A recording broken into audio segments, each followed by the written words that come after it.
to all. In the previous video, you might have listened what are the problems that teachers are facing in classroom, and one of the strategy is case study. So in today's discussion, we are going to discuss case study as a method in classroom research. To elaborate on this topic, we have with us Dr. Sukhvinder. Let I introduce the expert. Dr. Sukhvinder is Associate Professor in Geography in Educational Survey Division at NCERT, New Delhi. He is working in the area of social science education, assessment and evaluation, and conduct large-scale surveys such as National Achievement Survey and identification of talented students. He has rich and varied experience of 2.5 decades working in various research institutions and other educational institutions. He is closely associated with IGNOU for several academic activities. Welcome, Dr. Sukhvinder. Thank you, ma'am. In this video, we will discuss classroom research, emphasizing upon case study as a research method, and then what is a case study, why do we conduct case study, how to identify cases in classroom, types of information used in a case study, organizations of a case study, or the steps what are included in a case study. After watching this video, you should be able to describe the techniques of classroom research, describe the meaning of case study, explain the importance of case study in conducting classroom research, list out the types of information collected for conducting case study, facilitate the teachers to undertake case study in classrooms. Okay, sir. For the time being, I want to ask you the first question that what do you mean by a case? Yeah. So, Dr. Elizabeth has raised a very pertinent question about the case study method where, say, we will be beginning what is case. So, say, why case study, what is case, it has all related to the classroom research, right? And when we are conducting classroom research, say, for the benefit of all our prospective teachers and to recall some of the points related to classroom research, that it's a small scale research conducted by a teacher or group of teachers in classroom in order to resolve academic, behavioral and emotional problems of the children. So when a teacher has to resolve these academic, behavioral, emotional problems of the children, the very first thing is that identification of a particular person. So, see, when we are identifying a particular person, we are categorizing that person as a case. So, say pinpointedly, what we can say that a case is a one which has special characteristics. Yes. So, let's list out some of the attributes of a case, right? And the very first thing is that a case has special characteristics. Yes. In your class, say you may have noticed that one student, a particular student is very active, very hyperactive, and he is very prominent in addressing issues related to higher order thinking skills, very keen. And then a person, say, is different from the norm, right? So he's not part, though he's a part of a group, but he is unique. Right? Unique with certain attributes. And second thing is that a case is small in number. In a class of 40, you will be encountering one or two persons, those who are having special attributes, right? So in a classroom scenario, what we can say that case has special characteristics, it's different from the normal and it's small in number, right? And it may be an individual in a classroom, a person, or an institute. So I think students, they are well aware of the attributes of a case, and this will help you in identification of cases in your classroom.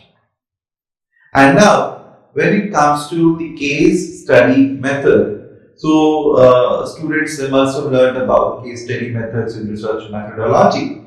So when we are taking up case studies, so maybe our case is a person, it may be a group, or we will be understanding or studying in detail about an event or about a community. But when it comes to case in classroom, we are mainly confined with a student or group of students. So for a prospective teacher or for a teacher, case in classroom refers to a student or group of students. Okay, then how can we perceive case study as a unit of analysis?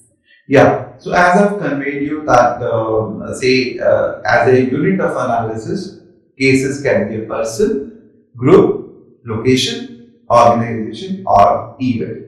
So as a teacher, we are more concerned about persons, and persons in our scenario, they refer to group of students. So we will move on to case study now. Yes. So when it comes to case study, so it is in-depth study, and in this we study as a whole. So we select one particular case and we study 360-degree multi-dimensional aspects of that particular case. And in this, a single entity studies, or what we can say that an individual is being studied thoroughly, right? So what we do, we conduct a systematic inquiry, say related to a person in this case, and in most of the cases, the case studies are descriptive. We try to collect descriptive analysis, descriptive data of that particular case. We describe it and we try to arrive at some possible solutions to overcome those problems. And it is used for studying the behavioral problems of maladjusted or a deviant individual.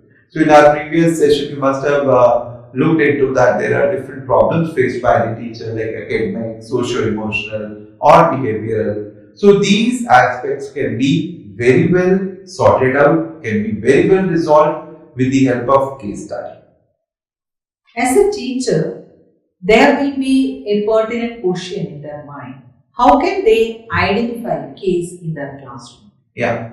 So teachers time again they may encounter this particular question that whenever we have to conduct a case study, how can I identify a case in my classroom? So identification of case is the very first step of conducting case study. So now whether you are a science teacher or social science teacher, mathematics teacher or a yoga teacher or a physical education teacher, when you are interacting with the students, you must have noticed several situations and you must have noticed a particular pertinent behavior of a particular student. Yes. Right? So let's list out some of the examples. So this will facilitate you to identify cases in your classroom. So you must have noticed that there are students those who can solve test items of higher order thinking skills. If you are dealing with mathematics, probably there are students there they are very quick in solving numerical problems or statement related problems which others cannot. And then there are students also those who can solve questions which we consider as tough questions or which requires logical thinking, creativity or reasoning. Then at the same time there are certain students those continuously make mistakes. You may point out that say maybe with respect to spellings or maybe with respect to sentence structure or maybe with respect to solving certain mathematics questions. So you will notice that students continuously and regularly they make the same mistakes.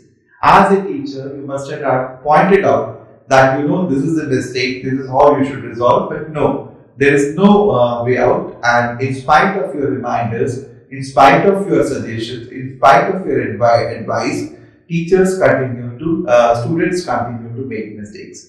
So those can be probably your cases for studies. Then a student who answers the question very promptly and with accuracy, a student who helps other students to learn. So we know that a feeling of empathy is very important for a student. It's not only for teachers but also for students, because after all, human beings are human beings. They are social animals. They have to depend on each other and they have to learn from each other. And in a class of 40, say there must be one or two students, those who are very readily in a position to help the teachers and readily help the students also, to help the peer group also. So maybe what is so special about them, why they are behaving in that particular manner where other students are not behaving in that manner, may be a matter of concern for you. And a student who is irregular in the class, or one can say that in the change scenario of COVID-19, when we are having online classes, you may have noticed that one particular student or a group of students in your class, they are not attending online classes. So you may zero down on those students, you may work on those, you may select them as their cases and try to resolve their concerns. And a student whose performance in all the subjects is below satisfactory level, right? He's not able to perform well in mathematics, science, social sciences, languages, and in other subjects. And continuously, after discussion with the fellow teachers, those who are dealing with different subjects, you come to know that, okay, a particular student is not good or is not performing well in almost all the subjects. Probably that student needs your attention and that student may be a case for your further studies. So rightly you have pointed that generally we may think that a case includes only the negative cases. Yeah. But there are positive cases like that. The gifted learners, they also need some kind of attention and some kind of research we have to conduct upon them. And next, when we are doing this case study, could you please elaborate what are the steps involved in case study? Yeah. So our teachers now, they are well equipped with say conducting research in their classrooms. They are aware of research methods also, and they are acquainted with several strategies also. And this case study is one of the strategy of resolving your classroom issues. So when it comes to these steps, say it also follow in the same line of conducting basic research. And there are several sequential steps like determining the status of the situation. And in this case, we need to identify the problem, right? We need to identify the case. Once the case is identified, we need to identify the problems faced by a particular student. How you will identify the particular problems? Then you will go for collection of data and then examining case history of the student. So I'll come to that part also. What do you mean by case history and how data is collected for conducting case study? Then identification of the causal factors and diagnosis by formulation of hypothesis.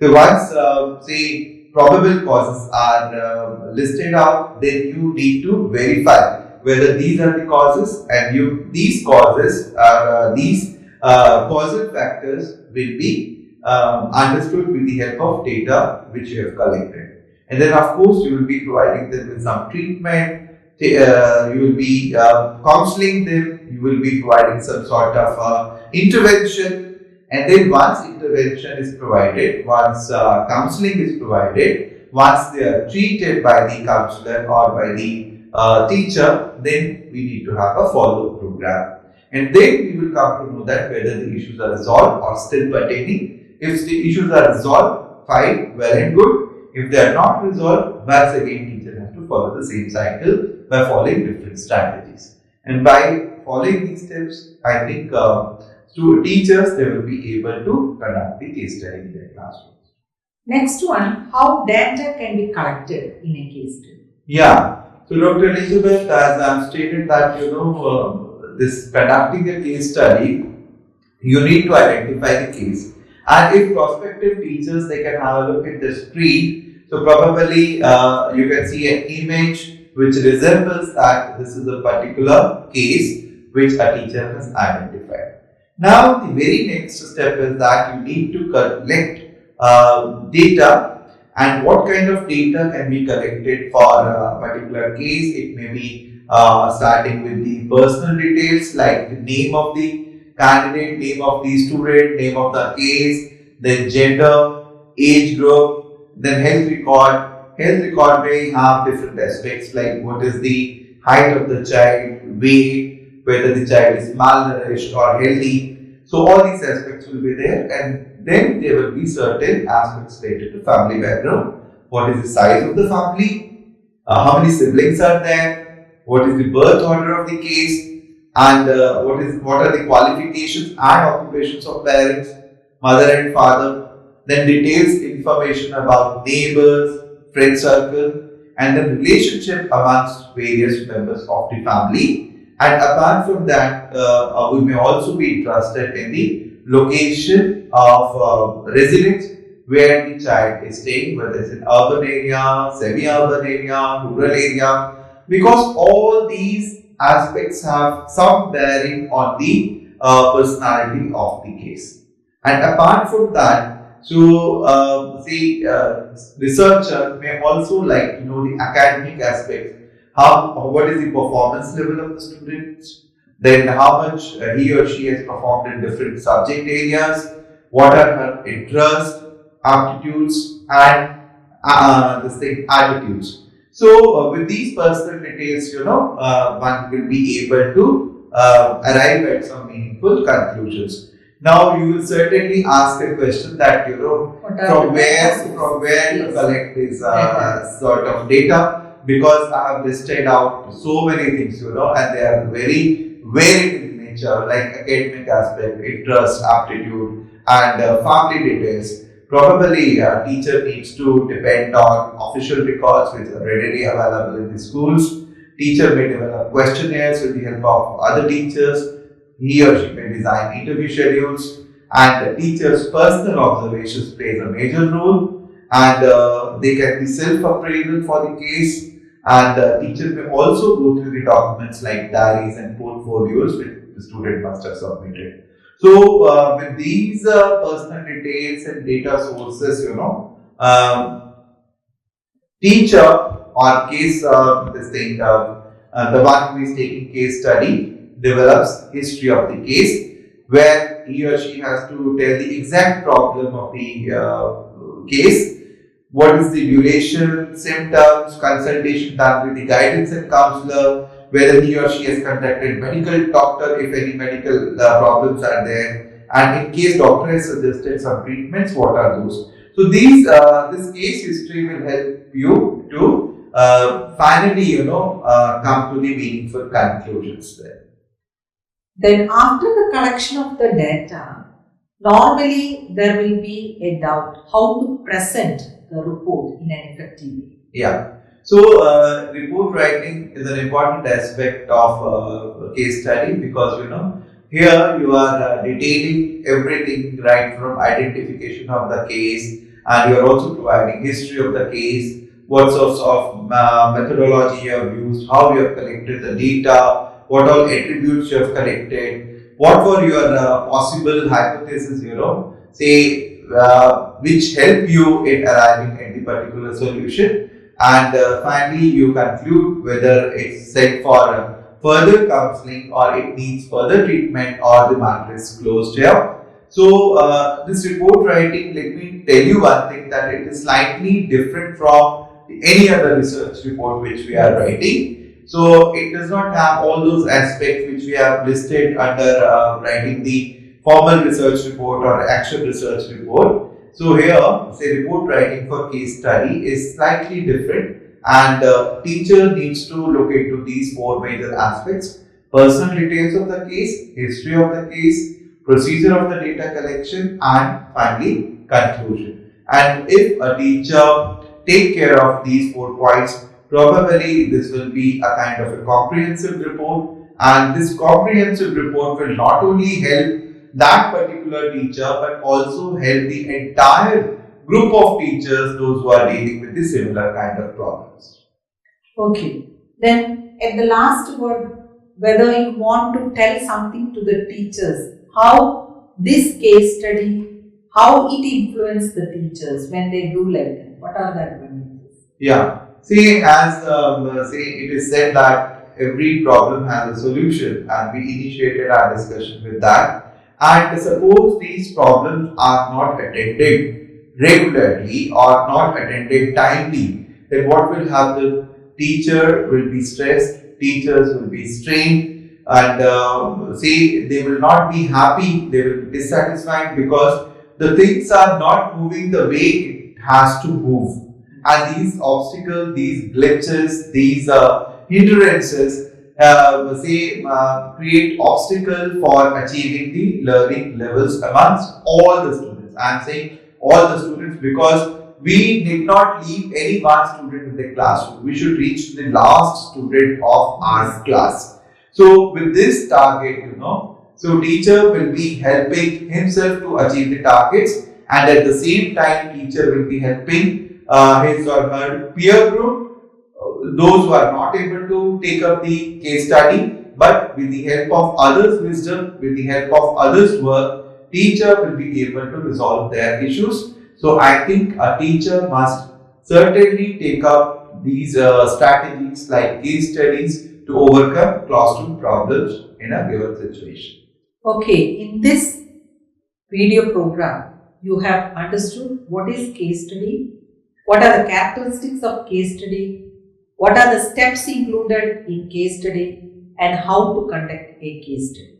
Hope that you are motivated to conduct case study in your classroom.